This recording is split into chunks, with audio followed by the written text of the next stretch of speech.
Türkmenistan'da harby ätiýaşdaky raýatlary hasaba almak işlerine baryp noýabr aýyna girişildi. Türkmen häkimetleri ätiýaşdaky serkerdeleri baryp noýabr aýyna harby wekilhanalara çagyryp olary hasaba almak işlerine girişdiler. Bu barada Gorunmak Ministrligine çeşme atlandyrylmalyk şertini 21-nji ýanwarda Azatlyk radiosynyň habarçysyna maglumat berdi. Ätiýaşdaky harby ofitserleri iýam täze ýyl bayramçylygyna öň taýýar bolmak tapşyryldy. Bu baryp noýabr aýyna başlandy. Hasaba alyş işleri üçin olar harby wekilhanalara çagyryldy hemde olary asla ýurdu terk etmezlik, mudama öz ýazgyda duran ýerlerini el ýeterli bolmak tapşyryldy diýip ýurdun Gorunmak Ministrligine çeşme aýtdy.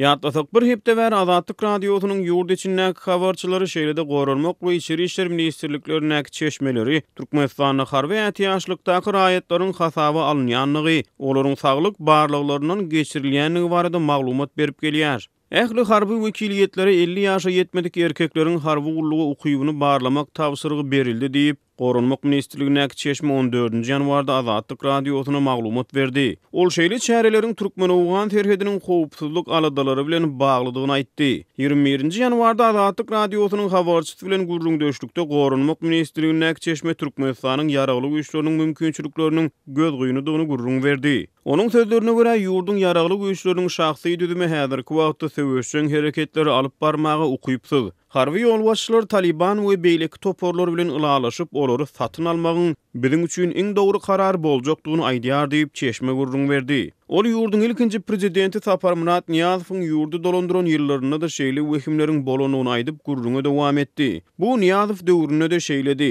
Ol maňa siziň ýurdu goranyňyz gerek däl, ony özüm goraryn.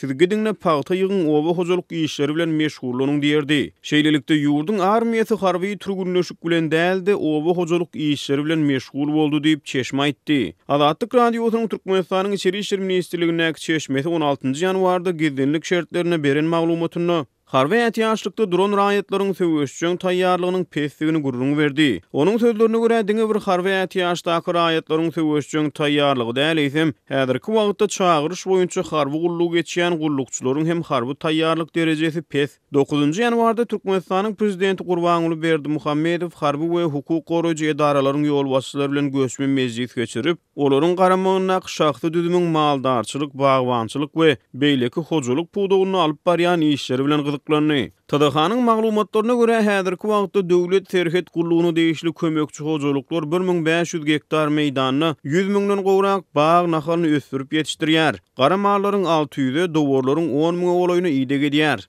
Türkmen häkimetleriň harby ätiýaşlykdaky raýatlary hasaba almak işlerine noýabr aýyna girişmegi Rus metbuatyny Türkmen owgan terhedine howpsuzlygyň yaramazlaşýanygy barada dürli habarlaryň çap edilen wagtyna gawat gelýär. Ýatlasak Orsetň Novosti habar agentligi 14-nji noýabrda gyda ýurtlarynyň serkerde başlar geňeşiniň Kyrgyzstanyň Tokmak şäherine geçirilen ýygnygyna sargylanyp, Türkmen owgan terhedine howpsuzlygyň yaramazlaşýanyny habar berdi. Türkmenistanyň Daşary işler ministrligi 16-njy noýabrda beýanat ýaýradyp Türkmen owgan terhediniň asududygyny aýtdy. Şeýlede noýabr aýyna kollektiw howpsuzlyk şertnamasy guramatynyň ýolbaşçysy Valeriy Semirikov Türkmenistan we Täjikistanyň owgan terhedine güýçli ekstremist toporyň döremek ähtimallygy barada çykyş etdi. Noýabr aýyna ätiýaşdaky harbylary hasaba almagy girişmek bilen görnüşinden Türkmen häkimetleri noýabr aýyna çykan bu habarlara bipark galmadygy meňdeýär. Türkmenistanyň Gorunmak Ministrligi harby ätiýaşlykdaky raýatlaryň hasaba alynmagy barada resmi beýanat ýaýratmady.